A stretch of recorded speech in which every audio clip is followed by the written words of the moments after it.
Masih di Sapa Indonesia Akhir Pekan, saudara, kita masih bersama dengan Endro Sambodo, Koordinator Operasi TRC BPBD DIY. Pak Endro?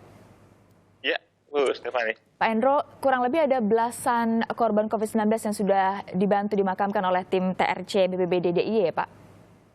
Iya, kurang lebih ada, kalau nggak salah, data kita ada 14. Semoga hanya 14 itu tidak bertambah.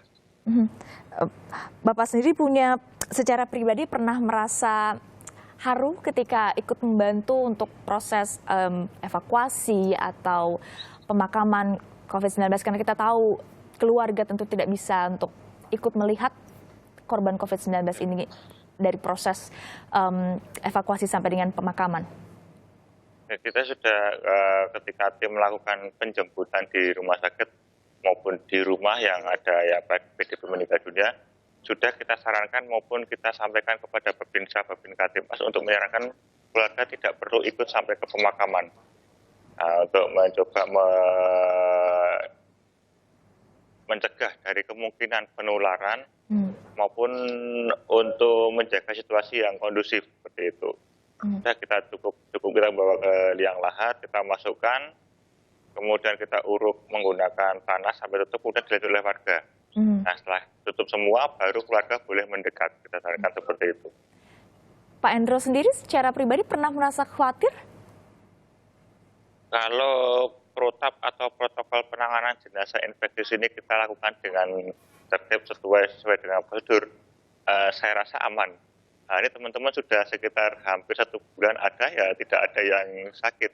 Karena protokol penanganan jenazah infeksius ini kita lakukan dengan ketat. Tuh. Gimana pengalaman Pak Endro ketika melihat korban COVID-19 ini dimakamkan? Keluarga tidak bisa melihat. Bagaimana melihatnya, Pak Endro? Ya, kalau boleh dibilang sih sedih, pasti sedih melihat keluarga atau melihat orang lain, keluarga orang lain itu meninggal, tapi tidak diperbolehkan untuk melihat, tidak diperbolehkan untuk melakukan penanganan. Tapi dengan situasi saat ini memang harus seperti itu.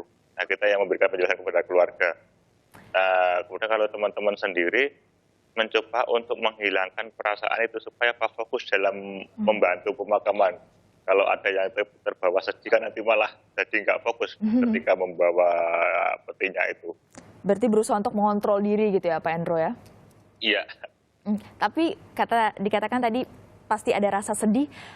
Proses apa atau ada kasus tertentu yang paling sulit untuk menahan diri dari rasa sedih ketika melihat pemakaman korban COVID-19 ini, Pak Endro?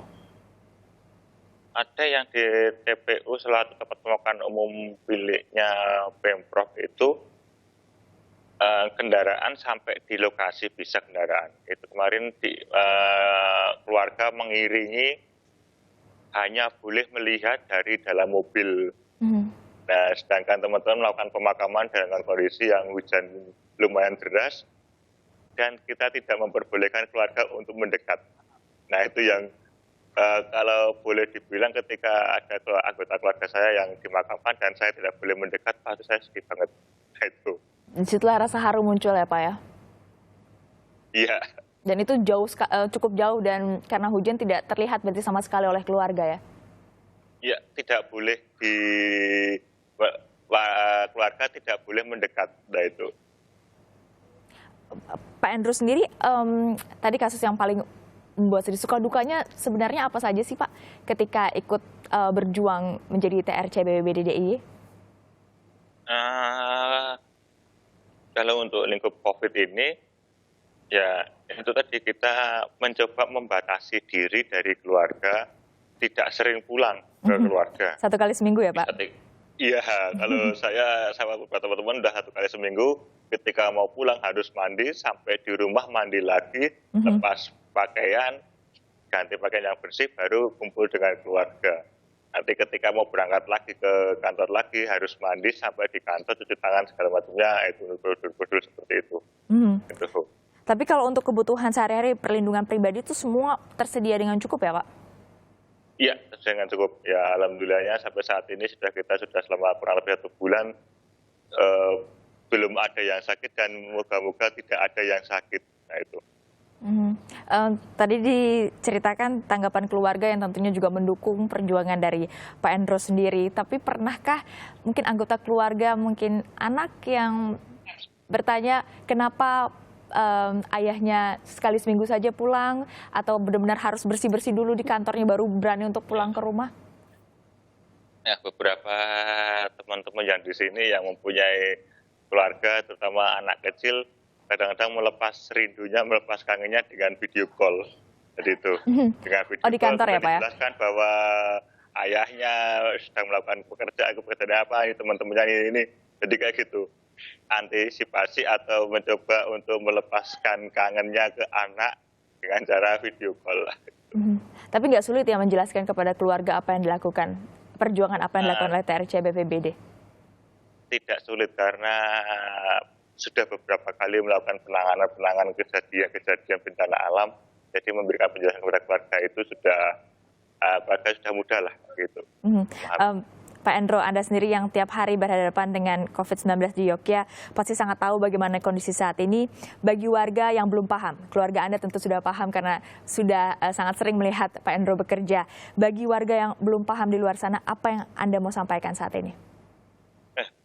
COVID ini bukanlah hantu, bukanlah sesuatu hal yang untuk ditakuti, tapi patut kita waspadai. Ketika kita mau bepergian, maka sebisa mungkin dibatasi.